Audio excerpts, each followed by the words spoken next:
I've mentioned in the past that I believe that the rise of civilization was facilitated or accelerated by the presence in particular regions of multiple racial or ethnic types. And that is not to say that a multiracial society is better or that race mixing is good. It is to say that complex civilizations require complex, differentiated hierarchies. And if you already have, in a given location, disparate groups with disparate IQs, proclivities, and body types, then these groups can naturally be slotted into the necessary positions in the social hierarchy. So you have civilization emerging first in Mesopotamia and the Indus Valley and Egypt. All of those locations represent a large degree of ethnic admixture. You have Near Eastern types. There's even been skeletal remains found in the Indus Valley civilization of Nordic types. So you have the wide spectrum of levels of Neanderthal admixture. And in my opinion, that is the major component. Yes, ethnic types can develop over even several thousand years, or less. But the long-reaching implications of hundreds of thousands of years of evolution in the harsh climate of Ice Age Europe affects changes in the psyche that you don't get with the emergence of a new ethnic type, like the Slavs. Now, the Slavs also have this ancient root, but what I'm saying is the presence or absence, or degree of presence or absence of that ancient root, I think has far-reaching implications. So you look at the art of the Aurignacian culture, the Gravettian culture, or the Magdalenian culture, and you see an order of magnitude more proficiency, skill, which demonstrates also, because we're looking at artistic artifacts, a level of acuity, perspication, their capacity for understanding form, and therefore for understanding the world to a certain degree, was much higher, or at least their evinced capacity.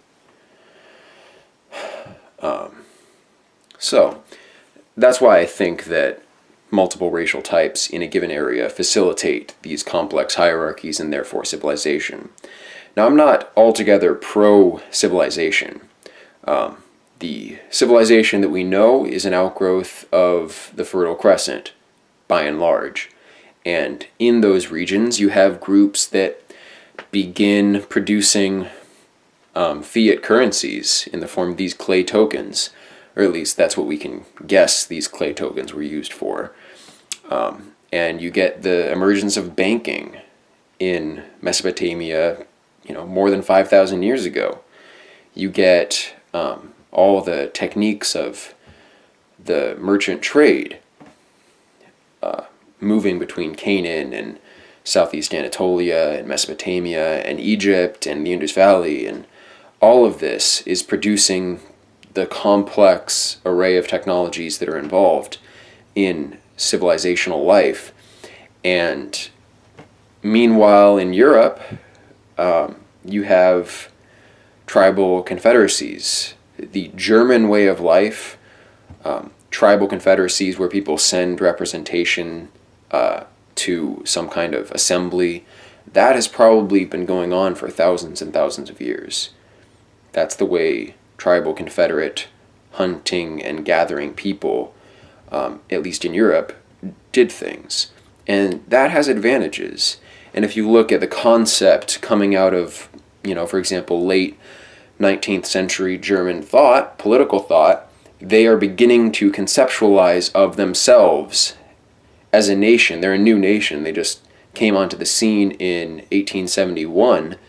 So they're reconciling, what does nationality mean? What is a political unit like this? And their conception is organic, because their roots are very clearly organic, as opposed to the artificial roots of some other civilizational groups like England, to a certain extent, is artificial because they are acting upon the artifacts of Rome. Excuse me. So Germany had to rely on its local organic history, and so its conception of the relationship between the blood and the land was ultimately local and organic. Also, you look at the behavior of these German groups who colonized parts of Russia and Ukraine and the Baltic countries, so their conception was cultures are competing in an organic space for territory. And so, yeah, the ideology of National Socialism incorporates those ideas, which are not to be dismissed, certainly. Anyway, but I say this because you look at these varying, for example, you have the Aryan or Germanic conception of politics, and then you have the Semitic conception of commerce and the technologies of civilization. And when you have these Semitic groups moving into Europe, introducing usury and things like this, it's, in my mind, because they've been doing it for thousands of years, to my mind, it's like the European settlers moving to North America and offering to buy the land of the Native Americans who have no concept of land ownership. It's a commensurate degree of exploitation. The Semites who come in introducing their abstract commercial systems, and the Europeans who come to North America introducing their abstract proprietarian conceptions. But what I really wanted to talk about in this video is the implications of Neanderthal admixture as it is introduced into varying regions. So, and this is why the rise of civilization is relevant. When Neanderthal admixture moved far to the east, this is based on a lot of thought experiment, but also backed up by my being interested in anthropology and kind of being familiar with the basic data here. So as they move across Siberia with their domesticated hounds and are introduced to these presumably Denisovan populations with some Homo sapiens, African Homo sapiens admixture, they have language barriers, clearly, and the whole way of life of these Easterners is going to be just not recognizable to the Trans-Siberian European migrants. When they get there, therefore, their artistic acumen will demonstrate itself. Their advantages in domestication technology, which has social implications. If you can domesticate dogs, that changes the way you think about domesticating people. So their social behaviors, their social manipulation technologies will have been most likely more advanced than peoples who did not possess animal domestication. The Easterners didn't possess it, the Europeans did. So certain advantages will speak for themselves, but they won't be able to act within this Eastern society as effectively as they would be able to act within the society of Anatolia or Mesopotamia, where Western norms had evolved naturally over the course of tens of thousands of years. So what kind of spiritual role, then, will these Westerners in the East, we're talking about 30,000 years ago and on, basically, what kind of role will they perform? What kinds of habitats will they take up? Well, there's a myth of the wise man from the mountain, and these myths are especially prominent in the East. And what does the wise man represent? The ascetic, the person who has a connection with some domain of thought that's foreign to you. And they don't communicate this through Western-type prophecy, not through expatiating on a number of metaphysical propositions. They live in a different way, and it's your task to sit at their feet and absorb that way of life so it affects you in an animalistic way, in an embodied way. That's why the guru is important. So my hypothesis, if you haven't guessed, is that Neanderthal admixed people who migrated furthest to the east encountered people who were more disparate from themselves than those who migrated to the Near East. And there you get probably the evolution of a spiritual type which evolves into the shaman as they're associated, or rather assimilated into the social nexus. But I think there's probably an archaic memory of a time when they weren't assimilated and they were another group, a group of divine beings, if you will, a higher caste of man from perhaps a more ancient time, because if something's beyond your comprehension, throughout most of human history, it means something far predating yourself, because the ancestors are invariably seen as being great. And that's just a factor of hyperbole through storytelling. You tell stories of the great things your dad did, and then your kids tell more exaggerated stories of the same. So that's what happens in the East. Again, this is a hypothesis. In the West, you have highly Neanderthal admixed groups organically developing into more highly Homo sapiens type social organizations, which means larger social organizations. But throughout it all, the same linguistic processes are going on. The same techniques of social manipulation are evolving in a common group. Everybody has access to this. No one is the outsider here. And in that context, prophecy makes sense. You're not looking to the mysterious, archaic man in the mountains who has a whole different way of seeing things. You compete in this linguistic space with others who have fundamentally the same type of cognition.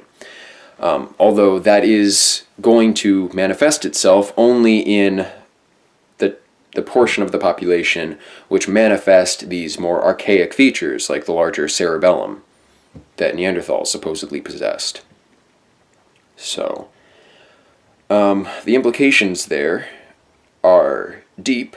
It would explain a number of East-West rifts in religious conception, explain an attitude towards prophecy, and explain, to some degree, the rise of civilization. So I've mentioned the Lemurian and Atlantean spheres before. So, using this mode of conception, the Trans-Siberian migrants would have made it to Southeast Asia and met people who perhaps were physically smaller, easily domesticated themselves. And when you had that large pool of available labor, and you're somebody who is just taller, brighter, bigger brain capacity, overall just seen as basically gods. I think different racial stocks have been seen by other racial stocks as godlike in numerous times. Actually, in historical times, we know that certain primitive tribes saw European explorers and thought them to be divine beings. So why could this not have happened in the past? Southeast Asia, I think, Indonesia, you would have had, islands tend to produce pygmy peoples, also pygmy species of other mammals like elephants. So,